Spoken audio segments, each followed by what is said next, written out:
Hello friends, welcome to just do it. हम यहाँ DElEd fourth semester के subjects को पढ़ने वाले हैं। हमारा पहला सब्जेक्ट होगा शांति, शिक्षा और सतत विकास, जिसके हम कुछ टॉपिक्स आज देखने वाले हैं। तो आज हम पढ़ेंगे शांति का संप्रत्यय, शांति शिक्षा का अर्थ, परिभाषा, उद्देश्य और आवश्यकता। तो शुरू करते हैं। सबसे पहले हम बात करेंगे शांति क्या है। इसके अंतर्गत एक व्यक्ति समूह, समाज या देश दूसरों के द्वारा व्यक्त किए गए विचारों के प्रति सहिष्णुता व भाईचारे का प्रवाह करता रहे। व्यक्तियों में एक दूसरे के प्रति भाईचारे की भावना हो, एक दूसरे का सहयोग करने की भावना होनी चाहिए। ऐसा व्यवहार करने वाला व्यक्ति क्रोध और घृणा का त्याग कर देता है। यह भावना जिस व्यक्ति में होगी वह ही समाज उपयोगी बातों को स्वीकार करता है, यानी ऐसा कार्य करता है जिससे समाज का हित हो, जो विश्व शांति में सहायक हो। अब बात करते हैं शांति के लिए जिस शिक्षा को हम किस प्रकार से वर्गीकृत कर सकते हैं। तो यहाँ 2 पॉइंट्स दिए गए हैं। पहले है नैतिक जीवन उपयोगी शिक्षा, यानी कि ऐसी शिक्षा जो हमें नैतिकता की ओर लेकर जाए, और दूसरा है शांति की स्थापना के लिए शिक्षा, यानी कि ऐसी शिक्षा जो शांति बनाए रखने में अपना योगदान दे सके।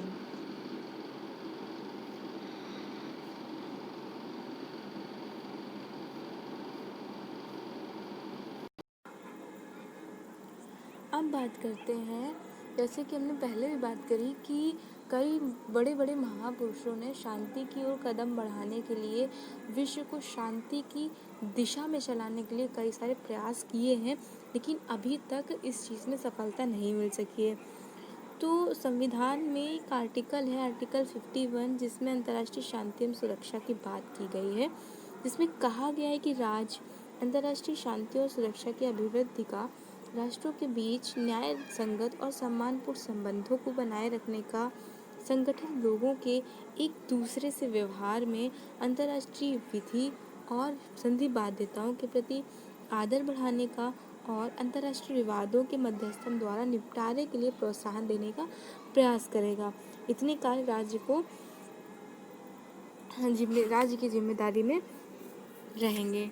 आगे बढ़ते हैं। अब बात करते हैं शांति शिक्षा क्या है। तो ऐसी शिक्षा जो शांति बनाए रखने में सहयोग दे सके। मानव शांति की समस्या कई वर्षों से चली आ रही है। ये आज की समस्या नहीं है, लेकिन आज के समय में इसने बहुत ही ज़्यादा खतरनाक रूप ले लिया है। अब बात करते हैं कलिंग युद्ध की।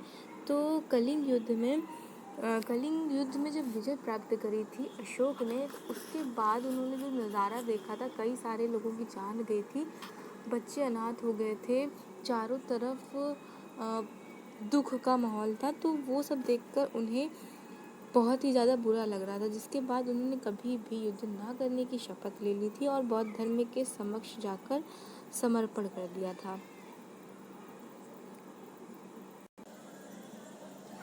अब बात कर लेते हैं कि कई सारे महापुरुषों ने शांति बनाए रखने के लिए कई सारे प्रयास किए हैं। उनमें से कुछ हैं जो जीसस क्राइस्ट, महात्मा गांधी, गौतम बुद्ध, मोहम्मद साहब, गुरु नानक, संत कबीर जैसे महापुरुषों ने कई सारे प्रयास किए हैं। अब बात कर लेते हैं ये शिक्षा है क्या।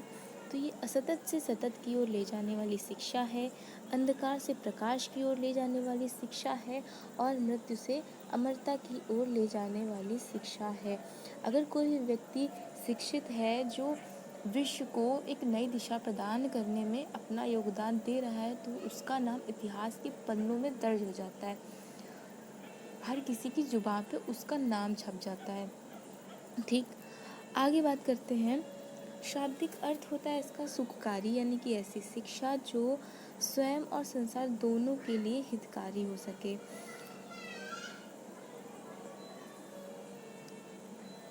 सुख का वातावरण बनाने में योगदान दे सके। इस शिक्षा से आशय बौद्धिक और शारीरिक आंतरिक चेतना से परे जाकर, इन सबसे दूर जाकर आध्यात्मिक चेतना को जागृत किए जाना है।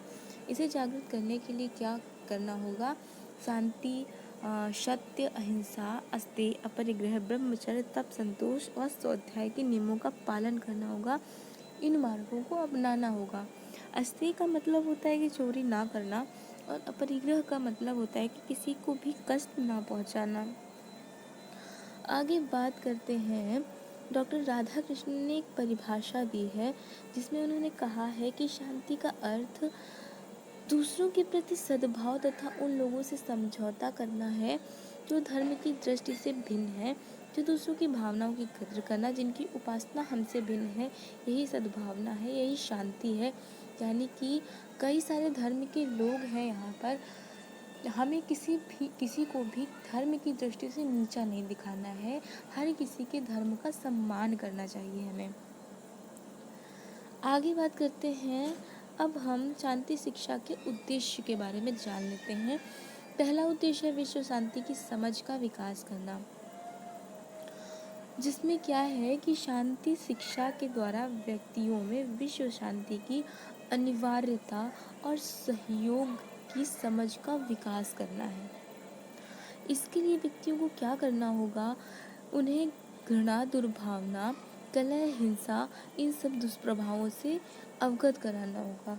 यदि किसी व्यक्ति को घृणा, दुर्भावना, कलह, हिंसा, इन सभी दुष्प्रभावों के परिणामों के बारे में पता चल गया, इन सभी का ज्ञान हो गया उसे, तो वो कभी भी हिंसा की ओर अपना कदम नहीं बढ़ाएगा।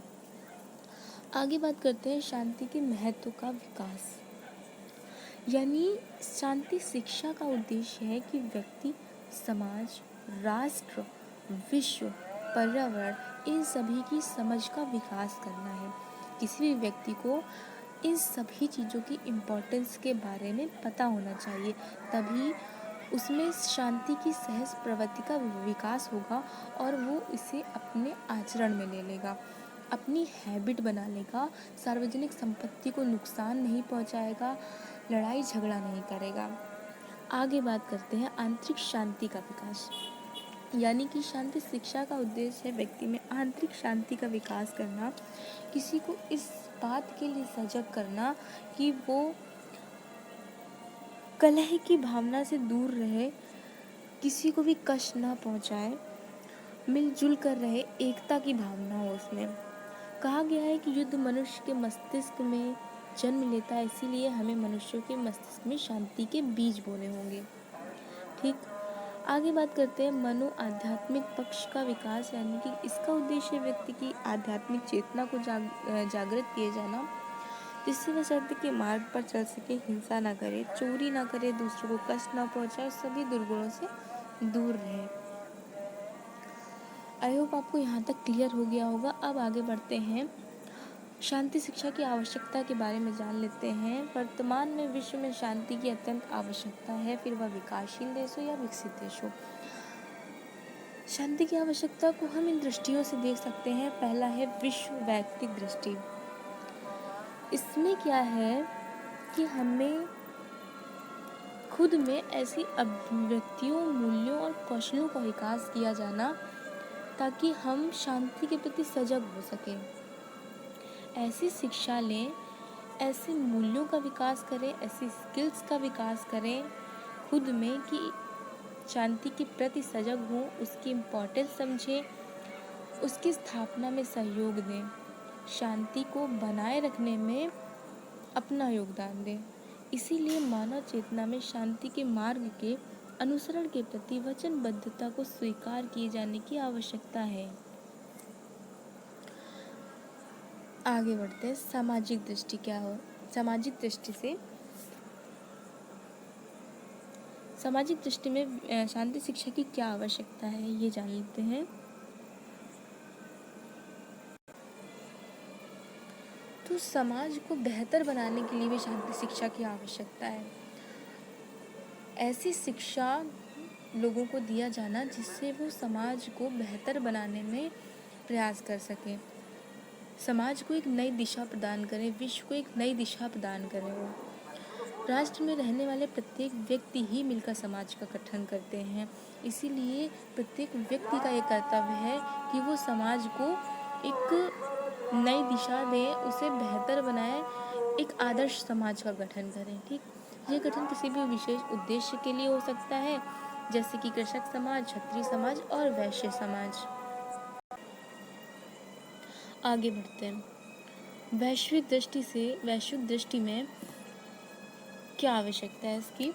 विश्व में कई राष्ट्र हैं जहाँ बहुत सी विभिन्नताएं देखने को मिलती हैं। कई बार एक ही राष्ट्र में विभिन्नताएं होती हैं, जैसे कि प्राकृतिक वनस्पतियाँ, भू संरचना, भौतिक संरचना और भी कई सारी। इनका प्रभाव उस राष्ट्र के लोगों पर भी पड़ता है, जैसे कि रहन सहन पर, रंग रूप पर, स्वभाव में। इन विभिन्नताओं के कारण कई राष्ट्र होते हैं जो विकसित हो जाते हैं तो कुछ विकासशील हो जाते हैं, और इसके कारण ऊंच नीच का भाव पनपने लगता है। यानी जो विकसित राष्ट्र होते हैं वो कम विकसित राष्ट्र में अपना अधिकार बनाने लगते हैं, जो विश्व शांति बनाए रखने के लिए उचित नहीं है। नॉर्मल सी बात देख लेते हैं। अगर कोई उच्च पद पर बैठा व्यक्ति है तो वो अपने नीचे काम कर रहे लोगों पर अधिकार बनाने लगता है, उसे कम आंकने लगता है। ठीक है, आगे बढ़ते पर्यावरणीय दृष्टि की बात करते हैं। तो व्यक्ति, राष्ट्र एवं विश्व प्राकृतिक पर्यावरण से चारों ओर से ढका हुआ है। इसमें जीव जंतु हैं, भू संरचना है, प्राकृतिक संसाधन है, वनस्पतियाँ सभी आते हैं। इन सभी में परस्पर संबंध होता है। जब यह संबंध मानव के हस्तक्षेप के द्वारा बाधित होने लगता है तो इसका परिणाम बहुत ही ज़्यादा खतरनाक होता है। प्रकृति हमसे, हम प्रकृति से, लेकिन हम अगर प्रकृति की रक्षा करेंगे तो प्रकृति भी हमारी रक्षा करेगी। ठीक, तो हमें प्राकृतिक संसाधनों का दोहन नहीं करना चाहिए। नदियों के किनारे जो भूमि है वो प्रकृति का हिस्सा ही है, लेकिन हम उसके किनारे घर बना के रहने लगते हैं तो बाढ़ आ रही है तो उसमें प्रकृति का क्या दोष? अगर हम प्रकृति के महत्व को समझेंगे तभी हम सुरक्षित भी रह सकते हैं, क्योंकि प्रकृति की गोद में ही हम सुरक्षित हैं। अपने स्वार्थ के लिए प्रकृति को नुकसान नहीं पहुंचाना है हमें। ठीक, जैसे कि यहाँ दिया गया है, प्राकृतिक संसाधनों का अत्यधिक दोहन करना, भू संरचना से अत्यधिक व अनावश्यक छेड़छाड़ का बदला प्रकृति कालांतर में अवश्य ही लेती है। फिर यह बदला सुनामी, भूकंप, बाढ़ या किसी भी रूप में हो सकता है। ठीक है, आगे बढ़ते हैं। अब बात कर लेते हैं यूनेस्को की अंतर्राष्ट्रीय शिक्षा आयोग 1996 की रिपोर्ट के अनुसार अधिगम अंतर्निष्ठ निधि में जीवन भर की शिक्षा के 4 स्तंभ बताए गए थे, जिसमें पहला स्तंभ था जानने का अधिगम, यानी कि हमें लोगों को समझना होगा, लोगों के प्रति हमें सहयोग की, हमारे में लोगों के प्रति सहयोग की भावना होनी चाहिए। ठीक बात। करने का अधिगम यानी कि ऐसी योजनाएं बनाएं जिससे कि हिंसा ना उत्पन्न हो, लड़ाई झगड़ों को कंट्रोल किया जा सके। इकट्ठे रहने का अधिगम यानी कि ऐसे मूल्यों का विकास करें जिससे कि हम मिलजुल कर रह सकें, एकता का भाव हो। बनाने का अधिगम यानी कि जिन मूल्यों के द्वारा हम एक साथ मिलजुल कर रह रहे हैं, आदर्श नागरिक बन रहे हैं, समाज को बेहतर बना रहे हैं, उन सभी मूल्यों के प्रति सम्मान का भाव होना। तो ये थे 4 स्तंभ। आई होप आपको समझ में आ गए होंगे। आगे के टॉपिक हम अगले वीडियो में डिस्कस करेंगे। अगर आपको ये वीडियो पसंद आया हो तो प्लीज़ लाइक करें, चैनल को सब्सक्राइब करें। Thanks for watching.